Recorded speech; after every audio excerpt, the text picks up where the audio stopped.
আমাদেরকে শ্রমিক কল্যাণ দায়িত্বশীল ভাইদের এই গুরুত্বপূর্ণ প্রোগ্রাম উপস্থিত হওয়ার সুযোগ দিয়েছে। আল্লাহ শাহিদ আমাদের শুকরিয়া করছি, আলহামদুলিল্লাহ। সবার উপস্থিতি, প্রধান অতিথি, প্রধান আলোচকের বক্তব্যের পরে কোনো আলোচনা নেই। আমি মোহতরম প্রধান অতিথির আলোচনার সাথে হেদায়েতের বক্তব্যের সাথে সম্পূর্ণ ঐক্য পোষণ করেছি। বাংলাদেশের এই 2024 এবং 27 সালের প্রস্তাবিত জাতীয় বাজেট শ্রমিক বান্ধব বাজেট হওয়া চাই। ইসলাম আন্দোলনের দায়িত্বশীলরা যদি আজকে বাংলাদেশের 300 আসনের গুরুত্বপূর্ণ আসনে যদি শ্রমিক কল্যাণের সে দায়িত্বশীল ভাইরা যদি আজকে জাতীয় সংসদের প্রতিনিধিত্ব করতে পারত, আমরা যদি সংখ্যাগরিষ্ঠ হতে পারতাম, আজকের বাজেট হতো শ্রমিক কল্যাণের এবং শ্রমিক বান্ধব একটি বাজেট হতো, যাতে করে জাকাত ভিত্তিক অর্থনীতি আমাদের দারিদ্র্য বিমোচনের মূল হয়ে থাকত। এই জন্য আমাদেরকে সর্বস্তরের শ্রমিকদের মাঝে সে নেতৃত্বে আমাদেরকে স্থানান্তর নিতে হবে। আল্লাহ রাসূল সাল্লাল্লাহু আলাইহি ওয়াসাল্লাম নির্দেশ করেছেন, শ্রমিকদের ওজরত, শ্রমিকদের মূল্যায়ন, শ্রমিক কল্যাণ নেতাদেরকে আগে করতে হবে। সাধারণ শ্রমজীবী মানুষের পাশে দাঁড়াতে হবে। আশাহত দুস্থ সে শ্রমিকদেরকে ত্রাণ এবং অন্যান্য সহযোগিতায় প্রায়োরিটি দিতে হবে। রাসূল করিম সাল্লাল্লাহু আলাইহি ওয়াসাল্লাম শ্রমিককে নিজের হাতে মুখে লোকমা দেওয়ার বিষয় হাদিস শরীফে এসেছে। এজন্য আমরা শ্রমিককে নিজের ভাই হিসেবে, আপন হিসেবে সর্বোচ্চ জায়গায় অগ্রাধিকার দেব।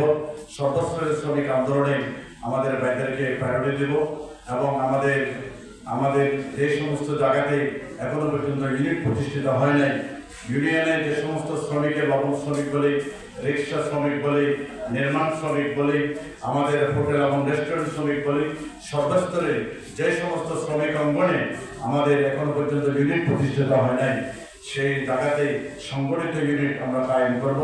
সর্বস্তরের মানুষ আমার একটা বাস্তবতা হচ্ছে 2013 সনের যখন আন্দোলন ছিল, 2014 সালে যখন উপজেলা পরিষদের নির্বাচনে আমরা বিজয়ী হয়েছিলাম, বাঁশখালীতে পূর্ণপ্রেরণে বিজয় হয়েছিলাম, সাতকানিয়া লোহাগাড়াতে পূর্ণপ্রেরণে বিজয় হয়েছিলাম। আমি মনে করি বাঁশখালীতে উপজেলা পরিষদের পূর্ণপ্রেরণের বিজয়ের পিছনে সর্বোচ্চ আন্দোলন সংগ্রামে যাওয়ার পরে ভূমিকা পালন করেছিলেন তারা হচ্ছে শ্রমিক কল্যাণ ফেডারেশন। আমি শ্রমিক কল্যাণ ফেডারেশনের ওই দায়িত্বশীল ভাইরা এখনো পর্যন্ত বাংলাদেশের দুঃসময়ে ইসলাম আন্দোলনের দুর্দিনে তাহারাই মাঠ ময়দানে সর্বোচ্চ ভূমিকা পালন করেন।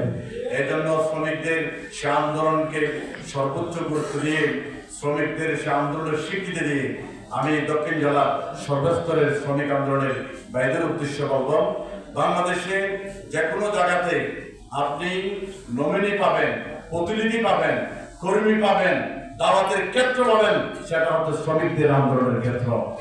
সব জায়গায় শ্রমিক রয়েছে। আপনি শ্রমিককে দাওয়াত দেওয়ার জন্য আলাদা গাড়ি ভাড়া, আলাদা বাসের সময় দরকার নেই। কর্তব্যে বের হলে যাকে পাবেন তিনি একজন শ্রমিক। এই জন্য শ্রমিককে দায়ী হিসেবে উদার দিল নিয়ে শ্রমিকদের সংগঠন প্রতিষ্ঠিত করুন।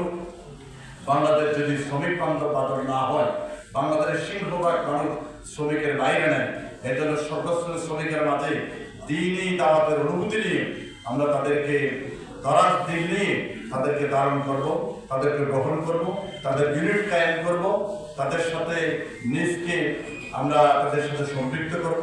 সর্বস্তরের মানুষের মাঝে সেই শ্রমিক কল্যাণ ফেডারেশনের সেই ইউনিট কায়েম করার মধ্য দিয়ে ইসলাম আন্দোলনের দুর্গ কায়েম করে আমরা ইসলাম আন্দোলনের সেই ইসলামী কল্যাণ রাষ্ট্রের স্বপ্ন বাস্তবায়ন করব ইনশাআল্লাহ।